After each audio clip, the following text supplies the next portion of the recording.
Welcome sa DRS 2.0. Fresh at nagbabagang happenings bang hanap mo? Mga padabarkads man yan o mga trending topics? Pwes, sagutin natin yan. Kaya naman isubscribe nyo na ang ating channel para sa mga nagbabagang balita everyday. So ayun, welcome back again sa ating YouTube channel mga kadabarkads. And for today's video, ang pag-uusapan natin ay tungkol sa mga importanteng ganap sa loob at sa labas ng Itbulaga. So kanina nga nakasama natin ito pong si Lee Daiwon and Aubrey Karaan. Pinainit po nila ng husto ang Itbulaga kanina sa pamamagitan po ng pagbabahagi ng napakagandang song sa mga Dabarkads natin. Samantalang, ang Itbulaga Sugod Bahay mga kapatid naman mga Kadabarkads, binatikos po ng husto kanina. Dahil po yan sa binigay na papremyo ni Bossing Vic Soto na nagkakahalaga ng 30,000 pesos na siyang nilalang lang ng ilang mga netizen. Bakit daw tida baga pababa daw ng pababa ang mga binibigay na papremyo ng Itbulaga? Dati daw 50,000, 40,000 ang pinakamababa. Pero ngayon, bakit daw sumadsad sa 30,000 pesos? Alam niyo mga Kadabarkads ang explanation dito kung bakit 30,000 lamang po ang binigay ni Bossing Vic Soto? Kasi may kaya naman po yung mag-asawa.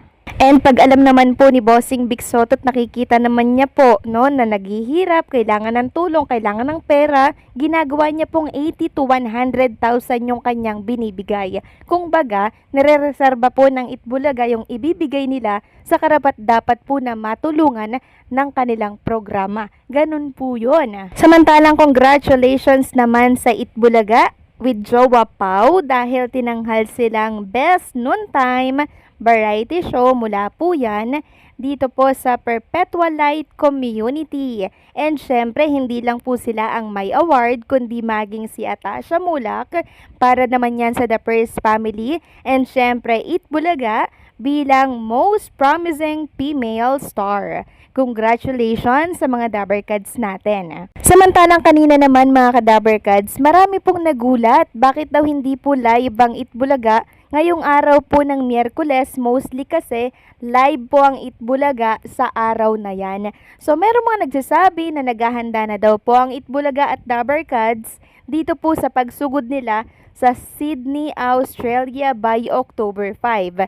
So before October 5, andyan na po lahat ng Dabarkads natin sa Australia. At since ibang bansa nga po ang pupuntahan ng mga Dabarkads natin, mga Kadabarkads, hindi po basta preparation lamang ito. Ito'y talagang kakain po ng napakahabang oras at araw para mag-prepare ng kanilang malaking show sa Sydney, Australia. Kaya inaasahan po ng ilang Dabarkads na parang 1 week na pre-recorded dahil nag-aasikaso at nagpe-prepare na sila sa kanilang pagsugod sa ibang bansa. At katunayan po niya, nagpapa-audition na po dito sa Sydney, Australia. Sabi nga po dito, mga Kadabarkads, mga pamilyang henyo sa Australia, kayo naman daw ang masusubok sa Gimme 5. Dabarkads natin sa Sydney, Australia, mag-audition na. So, audition will be at Cowboy Grill in Blacktown on Sunday, September 28 po yan, 11 a.m. to 2:30 p.m. So, andyan po yung number nila. Pwede nyo po silang i-text. And syempre, mga Kadabarkads, nagpapa-audition na rin sila para po yan sa The Clone Season 2. Sabi nga dito, mga Dabarkads natin sa Sydney, Australia, mag-audition na. Ayan po, dito rin yan sa Cowboy Grill in Blacktown on Sunday, September 28 din, 11 a.m. to 2:30 p.m. Nag-iwan din sila ng number dito. So, ito ay para sa The Clone Season 2, mga Kadabarkads. So, ano-ano ba yung hinanda ng Itbulaga dito sa Sydney, Australia? Sabi nga dito, one of the main highlights of the celebration this year will be a live pool show by the host of Itbulaga, the longest running noontime show in the Philippines. The event will also feature the Miss Philippine Australia and Little Miss Philippines Australia pageants, Filipino Kamayan at Kwentuhan, Badal Fight, and Cultural Parade games and performances organized by the Philippine Australian Sports and Culture Inc. SBS Filipino will participate in the celebration with a pre-photo booth on 5 October at Fairfield Showground. So exciting ito mga Kadabar Cats. So, sa mga nagtatanong naman kung kasama daw po ang mga clones natin like Elvis Presley, Jerome Ibardome, no? And syempre Karen Carpenter at iba pang mga clones. Di natin sure mga Kadabar Cats kung makakasama po sila. Pero mas maganda, di ba, kung kasama po sila mga Kadabar Cats. Kasi mas marami pong mga OFW yung mas magiging masaya. Hopefully mga Kadabar Cats, dinggin po ang panawagan ng marami. Samantalang kagabi nakasama natin itong si Elvis Presley or si Jerome Ibardome. Dito po yan sa RJTV 29. So muli po siyang nag-perform doon mga Kadabar Cats. Kasama niya po si Nas Poblete and syempre itong si Ruel Carino. Ang pagtatapat nga po ni Nas Poblete, akala ko mag-isa lang ako magpe-perform kagabi sa RJTV. I was feeling a little nervous. Then dumating yung dalawa habang nagbibihis ako sa men's room. Iba talaga moral booster itong si Bunso at si Bro. Then parang naglalaro na lang kaming tatlo on camera. All in all, it was a good performance. Sir RJ was impressed.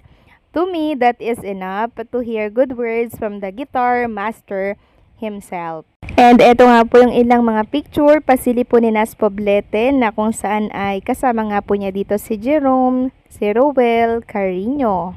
At noong September 23 din mga Kadabar Cats 2025, alam nyo ba, nagpasaya din po si Ruel and etong si Jerome sa concert dinner sa Philippine Arena.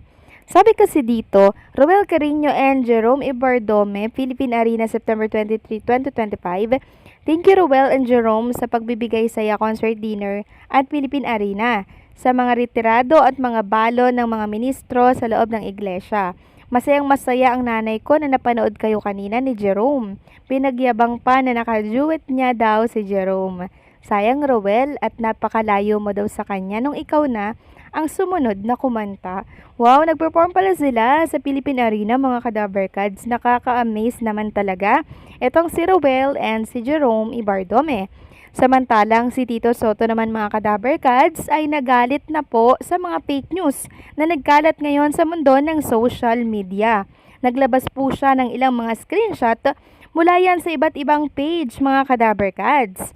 Sabi dito ni Tito Soto, fake news, caps lock yan ha. Wala pong katotohanan ito at mag-ingat sa mga gawa-gawang usapin.